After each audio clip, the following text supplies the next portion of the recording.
Shalom Bapak Ibu Saudaraku, kita bersyukur Tuhan pertemukan kita di Jumat pagi ini. Tentu ini adalah anugerah dan berkat dari Allah buat saudara dan saya. Mari kita mengalami kasih karunia Tuhan ini. Kembali kita bawa kesediaan kita untuk menerima firman-Nya. Dengan percaya lewat firman Allah di pagi ini, kita semakin dikuatkan untuk melakukan apa yang baik demi untuk kemuliaan nama Tuhan. Mari saudaraku kita awali dengan doa sebelum kita menerima firman-Nya. Kita berdoa.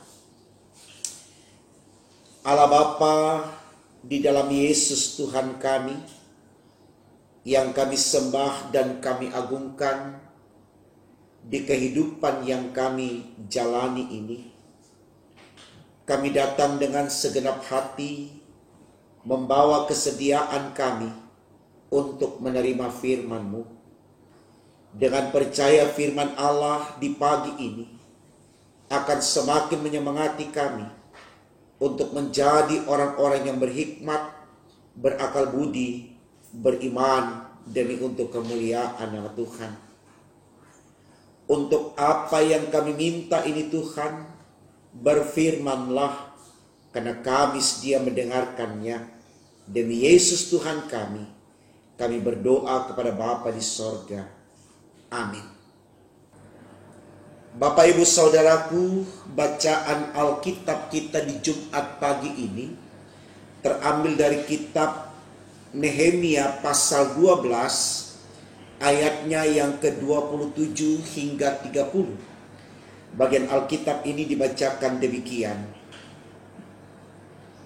Pada pentabisan tembok Yerusalem, orang-orang Lewi dipanggil dari segala tempat mereka dan dibawa ke Yerusalem untuk mengadakan pentabisan yang meriah dengan ucapan syukur dan kidung, dengan ceracap, gambus dan kecapi.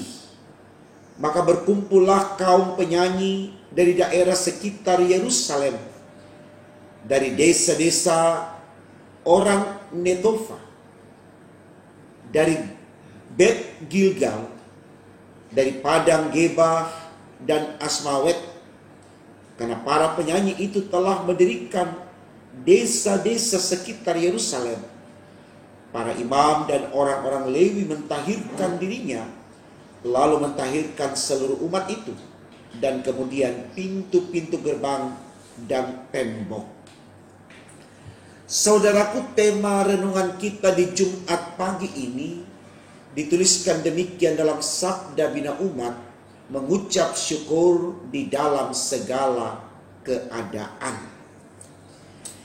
Saudaraku, kita selalu berpikir adalah wajar atau hal yang biasa kalau kita melihat orang bersuka cita di peristiwa kemenangan yang dia alami, ya, atau keberhasilan di tengah perjuangan yang dia bangun dari waktu ke waktu, atau mungkin juga hal-hal yang mendatangkan kebaikan bagi dirinya, sehingga ketika kita melihat orang-orang tersebut bersuka cita dalam konteks itu, maka bagi kita itu sesuatu yang wajar dan biasa saja, ya.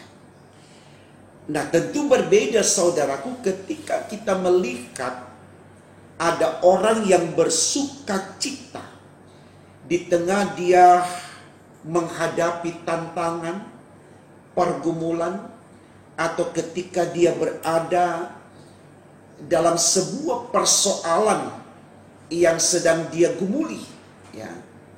Tapi kemudian orang tersebut tetap bersuka cita. Ini sesuatu yang tidak lazim. Bahkan mungkin sebagian orang akan berkata, dia gila, dia tidak waras. Bagaimana mungkin dia tersenyum dalam deritanya yang luar biasa menekan hidupnya? Ya. Tidak sedikit saya katakan tadi, orang-orang menghujat orang tersebut hanya karena dia masih bisa tersenyum, bisa tertawa, bisa menikmati makanan minuman dalam keadaan di mana dalam pandangan dan ukuran orang dia terpuruk. Ya. Nah, ini dua fenomena yang seringkali saudaraku ada di dalam kehidupan manusia.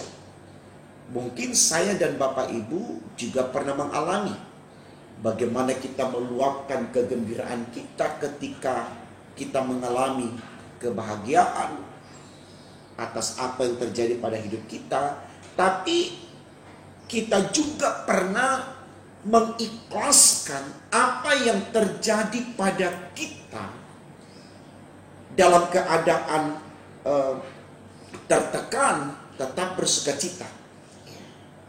Nah, tentu saudaraku, kalau ditanya kepada kita, mengapa kita tetap bisa tersenyum sementara derita terus menindih? Ya. Saya katakan tadi, saya yakin kita semua pernah mengalami hal itu. Ya, ya karena kita punya iman. Karena kita punya Tuhan. Di mana kita tahu betul lewat iman kita, Tuhan kita itu tidak pernah menguji iman kita, menguji kesabaran kita, melebihi dari kekuatan kita. Itu alasan kenapa kita bersyukur, mengapa kita tetap bersukacita di dalam derita yang ada. 1 Korintus pasal 10 ayat 13 dengan tegas dikatakan di sana, pencobaan-pencobaan yang kamu alami ialah pencobaan biasa yang tidak melebihi kekuatanmu. Bila mana engkau dicobai, Tuhan akan memberikan kepadamu jalan keluar. Karena Tuhan tidak akan menguji imanmu melebihi dari kekuatanmu. Jadi ini dasar kenapa kita tetap bersukacita, bisa tersenyum sementara derita terus menerpa dan menekan kehidupan kita. Jadi itu alasannya tadi, karena kita punya iman, kita percaya kepada Allah. Kalau Allah tidak akan menguji iman kita melebihi dari kekuatan kita. Ada firman juga yang berkata, saudaraku, hai kamu yang berbeban berat, datanglah kepadaku, maka aku akan memberikan kelegaan. Jadi alasan kemudian kenapa kita tak bersukacita di dalam derita yang ada, karena kita datang kepada Tuhan. Kita bawa beban hidup kita, karena hanya Tuhan yang bisa menyelesaikan perkara hidup kita. Kalau manusia ya lebih kepada sikap mengintervensi, bahkan mungkin mengutuki dengan kata-kata rasain dan seterusnya. Untuk apa kalau kemudian kita tidak mendapat spirit dan semangat untuk menyelesaikan persoalan yang ada, kalau ternyata kehadiran sama kita hanya semakin membuat kita tertekan? Lebih baik kita datang kepada Tuhan. Ya. Itu yang kemudian juga saudaraku diajarkan oleh Paulus. Dalam Filipi pasal 4 ayat 4 dikatakan di sana, bersukacitalah senantiasa di dalam Tuhan. Senantiasa di dalam Tuhan, bukan di dalam manusia atau dalam diriku, tapi dalam Tuhan. Kenapa? Karena Tuhan selalu memberikan energi positif dalam diri kita untuk memahami kekeliruan atau kesalahan yang kita hadapi. Artinya Tuhan itu tidak pernah menjebak kita untuk jatuh dalam kehancuran. Kalaupun kita jatuh karena kita sendiri yang tidak menyertakan Tuhan dalam hidup kita. Firman Allah sudah berkata, saudaraku, Tuhan tidak pernah merancangkan malapetaka kepada anak-anaknya, tapi menyediakan damai sejahtera. Persoalannya, kita mau nggak mengalami damai sejahtera Tuhan? Kalau mau, sertakan Tuhan dalam persoalan hidup kita. Paulus juga berkata kepada jemaat di Roma, kalau kita berjalan bersama dengan Tuhan, Roma pasal 5 ayat 3 dia katakan, malah kita juga bermegah dalam kesengsaraan kita. Jadi Kita tidak melihat kesengsaraan yang ada, kita tidak melihat pergumulan yang ada sebagai sebuah tekanan untuk meratapinya, untuk menyesalinya, untuk mematikan daya dalam diri kita, tidak. Tapi ketika kita punya iman, kita akan melihat persoalan yang ada. Itulah konsekuensi hidup di dunia. Tidak ada satu manusia pun yang tidak punya masalah. Kalau kemudian dia bisa menjudge orang karena orang punya masalah, itu karena dia manusia. Tanpa dia sadari bahwa sebenarnya dia juga punya masalah. Udahlah, gak usah pikirin dengan kata-katanya orang. Tapi mari kita bangun hubungan kita dengan Allah, supaya ada kekuatan yang Allah berikan kepada kita untuk kita bisa fight, untuk kita bisa eksis. Supaya kita selalu bisa mengucap syukur dalam segala keadaan. Itu yang ditulis di tema khotbah kita, mengucap syukur dalam segala keadaan. Jadi catatan saudaraku, orang-orang Yerusalem, orang-orang Israel dalam bacaan kita, mereka tidak hanya bersukacita ketika mereka sudah menyelesaikan pembangunan kotanya yang sudah dihancurkan oleh Nebukadnezar, sudah dibakar angus oleh Nebukadnezar. Tidak.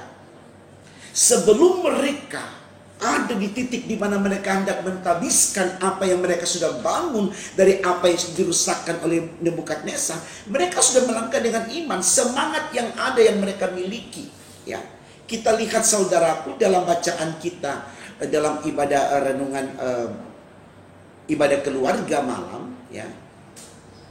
Dalam kitab Nehemia pasalnya yang keempat, ayatnya yang keenam, dengan tegas dikatakan di situ, tetapi kami terus membangun tembok sampai setengah tinggi dan sampai ujung-ujungnya bertemu, karena seluruh bangsa bekerja dengan segenap hati. Bekerja dengan segenap hati artinya mereka bekerja dengan penuh sukacita, sehingga semua klaim yang dituduhkan kepada mereka, yang hendak mematikan semangat mereka, yang menganggap mereka orang-orang yang bodoh dan seterusnya, tidak mematahkan semangat mereka. Tobia dan Sanballat terus menghina, terus mengucilkan mereka, merendahkan mereka. Tetapi mereka tetap bersukacita mengerjakannya. Dan akhirnya dalam bacaan kita di saat ini, Tuhan tibakan mereka di titik di mana mereka boleh menyelesaikan pekerjaan itu. Dan di situ mereka luapkan kegembiraan yang tiada taranya. Ini saudaraku, jangan pernah matikan semangat yang ada pada kita di tengah kita menggumuli persoalan yang ada. Yakin Tuhan penolong kita, Dia dahsyat, Dia luar biasa, Dia besar, Dia berkuasa. Jangan mau dikalahkan dengan rancangan orang-orang yang jahat. Jangan mau dipatahkan semangatnya dengan kata-kata yang mematahkan semangat kita, kata-kata yang hendak mengecilkan, mengerdilkan kekuatan kita. Jangan mau saudaraku, kita punya Tuhan yang besar. Saya punya pengalaman secara pribadi saudaraku, kalau dalam situasi sedang bergumul atau menghadapi persoalan yang besar sekalipun ataupun yang kecil, saya cuma berdoa, Tuhan jangan angkat derita ini, tapi berjalan bersama dengan aku dalam menggumuli derita ini. Karena aku tahu betul ketika aku berjalan bersama dengan Engkau, seberat apapun derita ini, aku bisa menyelesaikannya. Karena kekuatanku dari Tuhan. Karena saudaraku, kalaupun derita ini diangkat dari kita, bukan berarti kita tidak lagi mengalami derita. Konsekuensi hidup di dunia ini harus siap menghadapi derita. Kalau derita hari ini lepas, besok ada derita yang lain. Berapa kali kita harus minta angkat, keluarkan dari derita. Lebih bijaksana kalau kita minta kepada Tuhan, Tuhan sertai aku dalam menghadapi setiap derita yang ada. Karena dalam bersama dengan Engkau aku kuat. Karena kalau Tuhan angkat terus, kapan kita belajar untuk mendewasakan diri kita, saudaraku? Di setiap persoalan yang kita hadapi, kita mau selalu dibebaskan. Sah-sah saja kalau kita meminta demikian. Tapi bukan berarti ketika kita dibebaskan dari derita itu, lalu tidak ada derita yang lain. Kecuali kita sudah dead, mungkin tidak ada masalah lagi.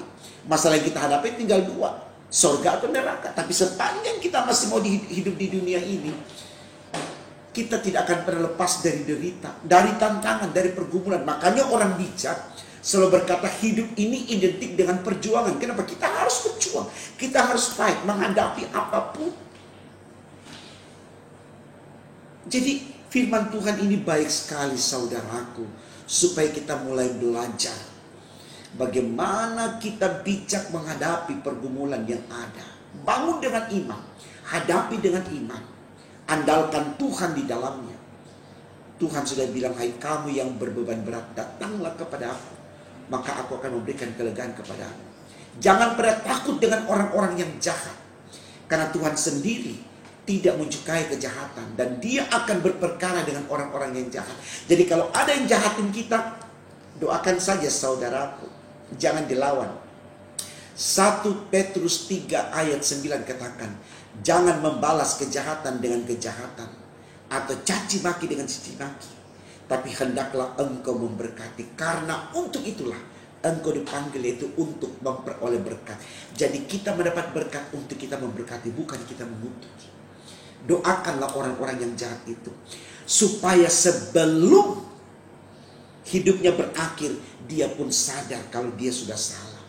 Karena ketika hidupnya berakhir, di saat dia berdosa ataupun dia menjadi sosok yang jahat, kasihan, sayang seribu sayang, dia pun akan hidup dalam derita yang panjang. Karena orang bilang masuk neraka. Mari saudaraku, kita yang berbeban berat, apapun derita kita, persoalan yang kita hadapi, mau sakit, miskin, kekurangan uang, kekurangan makanan, atau apa saja, jangan ciut, jangan takut, jangan gentar. Firman Tuhan sudah katakan, jika kita di pihak Tuhan, tidak akan ada yang bisa mengalahkan kita. Andalkan Tuhan, semangati diri, andalkan Tuhan, minta Tuhan berjalan bersama dengan kita di dalam menggumuli persoalan-persoalan yang ada. Jangan lepaskan Tuhan, jangan tinggalkan Tuhan. Pada akhirnya kita akan mengalami seperti apa yang dialami orang-orang Israel. Tuhan tibakan di titik di mana mereka bersukaria, karena perjuangan yang disertai oleh Allah, mereka bisa menyelesaikan persoalan yang besar, membangun kembali negerinya, baik bangunan-bangunannya, temboknya, dan sebagainya. Ini semua berkat dari Tuhan. Semangat saudaraku, Tuhan yang Immanuel menyertai engkau, Tuhan yang Alfa dan Omega akan selalu bersamamu hari ini, besok, dan sampai selama-lamanya. Amin. Mari kita berdoa. Tuhan Yesus, terima kasih. Engkau berikan pengertian yang baik bagi kami bahwa hidup selalu ada dalam persoalan. Kami tidak akan pernah lepas dari tantangan dan pergumulan. Tapi ketika kami berjalan bersama dengan Engkau, sebesar apa tantangan yang menindih, kami bisa menghadapi, kami bisa menyelesaikan. Karena kekuatan kami Tuhan, karena andalan kebanggaan kami Tuhan. Karena Tuhan, jangan biarkan kami meninggalkan Engkau dalam setiap persoalan yang kami hadapi, dalam konteks apapun, dimanapun kami berada. Semangat kami terus untuk hidup dengan iman di dalam Yesus Kristus. Di dalam nama Tuhan Yesus kami siap melangkah hari ini dan berkarya bagimu demi untuk kemuliaan nama-Mu. Haleluya, puji Tuhan. Amin.